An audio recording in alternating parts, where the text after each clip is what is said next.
Subscribe करें श्री विकास गौतम जी महाराज के YouTube channel को और हमारे वीडियोज सबसे पहले देखने के लिए बेल आइकन को दबाना ना भूलें।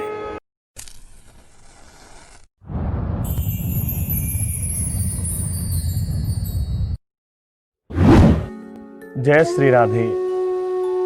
प्रश्नों का निवारण कार्यक्रम में आप सभी का हार्दिक स्वागत है।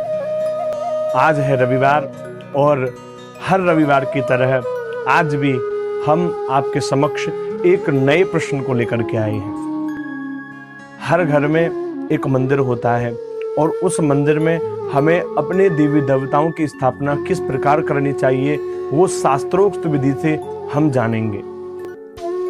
तो पहले जानेंगे हम अपने घर के मंदिर में प्रतिमाओं को किस प्रकार हम विराजमान करें। हमारे मंदिर में केवल एक ही प्रतिमा नहीं होनी चाहिए कि आप ये सोचें कि हम केवल शिव जी के भक्त हैं तो केवल और केवल एक शिव की मूर्ति लेकर के उसकी पूजा करें। ऐसा नहीं करना चाहिए। सारे देवी देवताओं को बराबर हमें पूजना चाहिए। भेदभाव उनके अंदर हमें नहीं करना चाहिए।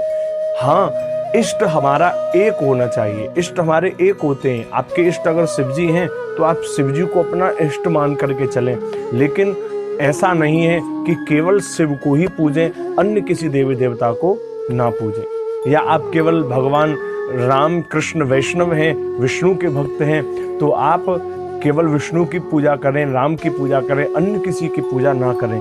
ऐसा नहीं, बल्कि हमें सनातन हिंदू धर्म में हमारे घर के मंदिर में 5 देवी देवताओं की पूजा का विधान है, जिन्हें हम पंचदेव कहते हैं। हमारे घर के मंदिर में 5 देवताओं की पूजा हमें करनी चाहिए और उन्हीं पंचदेवों में से हमारा इष्ट देव भी होना चाहिए, क्योंकि सनातन हिंदू वैदिक धर्म में 5 देवी देवताओं की पूजा का विधान बताया गया है। प्राय आजकल लोग जहां जाते हैं वहीं से एक नई मूर्ति लेकर के आ जाते हैं। नई किसी की भी मूर्ति ला करके घर के मंदिर में हम रखते चले जाते हैं और इतनी सारी मूर्तियां इकट्ठा कर लेते हैं कि घर के मंदिर में जगह नहीं बचती है। तो ध्यान दें, हमें मंदिर को भरना नहीं है, हमें अपने मंदिर को सजाना है और सजाने के लिए केवल 5 देवी देवता अर्थात केवल पंचदेव की पूजा हमें करनी चाहिए। और वो पंचदेव जो सनातन हिंदू वैदिक धर्म में कहे गए हैं, वो पंचदेव सूर्य, गणेश, विष्णु, शिव और देवी हैं। अब सूर्य की पूजा आप हमको नित्य करनी चाहिए। गणेश की पूजा, भगवान गणेश की पूजा भी हमें नित्य करनी चाहिए। विष्णु, शिव और देवी, इनकी भी पूजा हमें करनी चाहिए। इन सबकी स्थापना हमारे घर में होनी चाहिए।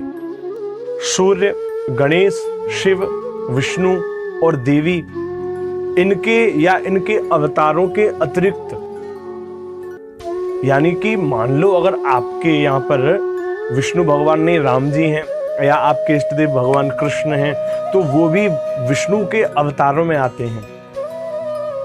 जैसे शिव जी के अवतार में हनुमान जी आते हैं,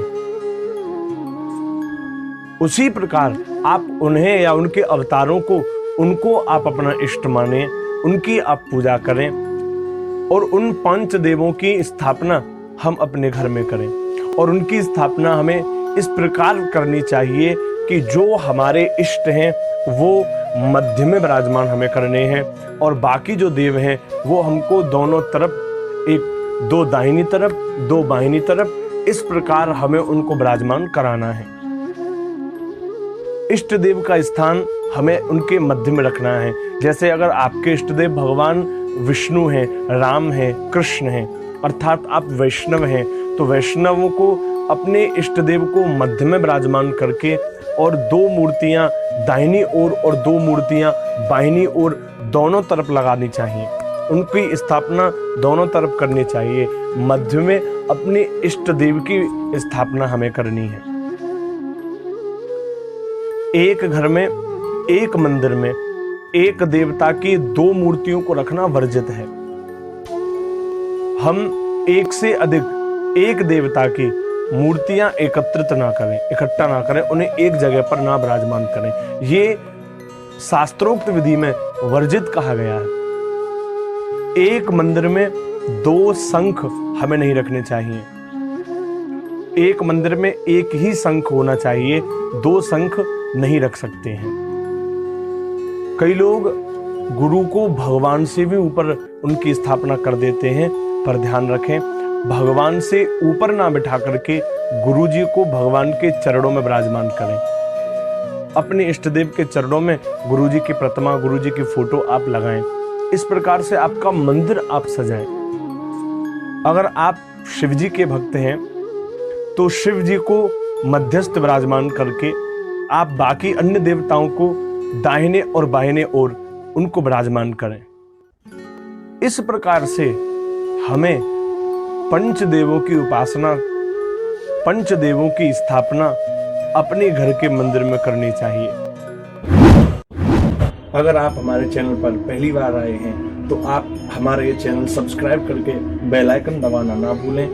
और अगर आपके भी मन में है कोई शंका या आध्यात्मिक प्रश्न है तो अपने उस प्रश्न को आप हमारे कमेंट बॉक्स में जाकर के लिखें, ताकि हम आपके उस प्रश्न का निवारण अपनी आगामी वीडियो में आपको दे सकें। जय श्री राम।